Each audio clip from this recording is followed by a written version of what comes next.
दोस्तों, शिखर धवन और उनकी पत्नी आयशा आज अलग नहीं हुए हैं, बल्कि नवंबर 2020 में ही, यानी कि लगभग 1 साल पहले ही उनकी राहें जुदा हो गई। ऐसा मैं क्यों कह रहा हूं? ऐसा मैं इसलिए कह रहा हूं कि जब आप शिखर धवन और उनकी पत्नी आयशा के इंस्टाग्राम अकाउंट पर जाएंगे, आपको सारी कहानी खुद ब खुद पता चल जाएगी कि आखिरकार रिश्तों में तल्खी का समय कब से शुरू हुआ।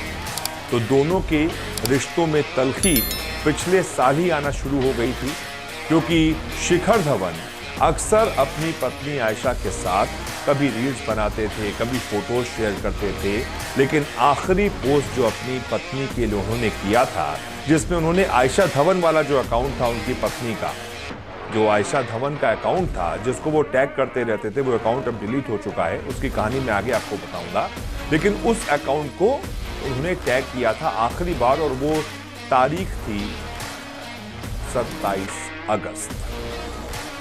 अगस्त 2020, जब आयशा का जन्मदिन। उस बार उन्होंने आयशा को टैग किया, बर्थडे विश किया, और उसके बाद से आज तक 1 साल से ज्यादा का वक्त हो चुका है, 57 हफ्ते बीत चुके हैं। शिखर धवन ने अपनी पत्नी के साथ कोई तस्वीर नहीं डाली, कोई वीडियो नहीं डाला, सिर्फ अपने बच्चे जोरावर के साथ वो अक्सर तस्वीरें डालते रहते हैं।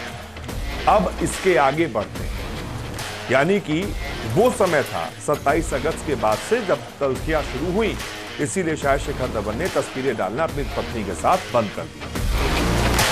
इस थ्योरी को और बल मिलता है लगभग 2 महीने के बाद।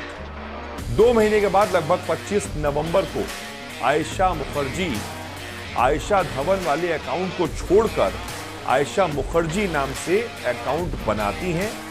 उसमें वो तस्वीरें पोस्ट करना शुरू करती हैं, लेकिन उसमें वो शिखर धवन को नहीं रखती। उससे पहले जो आयशा धवन वाला उनका अकाउंट था, जो उन्होंने धवन के साथ शादी के बाद बनाया था, उसमें वो अक्सर पोस्ट डाला करती थी, शिखर धवन के साथ वो शेयर करती थी, रील्स बनाया करती थी।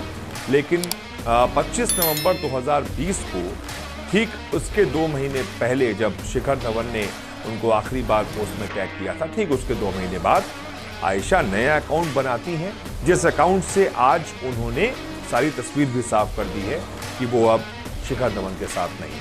उसी अकाउंट को इन्होंने क्रिएट किया था 25 नवंबर 2020 को, और उसके बाद से आज तक उनके सारे पोस्ट उठाकर आप देख लीजिए, अपनी जिंदगी से उन्होंने शिखर धवन को तभी निकाल दिया था, क्योंकि उनके एक भी पोस्ट में आपको शिखर धवन नजर नहीं आएंगे।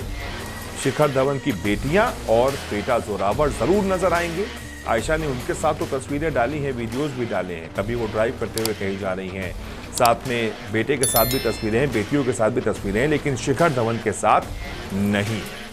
इसीलिए हम कह रहे हैं कि शिखर धवन और आयशा के बीच तल्खियां पिछले साल ही आ गई थी, रिश्तों में खटास पड़ गई थी। रिश्तों की डोर वैसे भी बड़ी नाजुक होती है, और शायद वो तभी टूट गई। और उसके बाद लगभग 1 साल के बाद दोनों के बीच आखिरकार तलाक हो गया, और दोनों एक दूसरे से अलग हो गए, दोनों की राहें एक दूसरे से अलग हो गई। लेकिन इसकी शुरुआत लगभग 1 साल पहले ही हो गई। अगर आपको हमारा ये वीडियो पसंद आया है तो इसको लाइक और शेयर जरूर कीजिए, और हमारे चैनल को सब्सक्राइब और फॉलो करना मत भूलिएगा, ताकि आप क्रिकेट की कोई भी खबर मिस ना करें।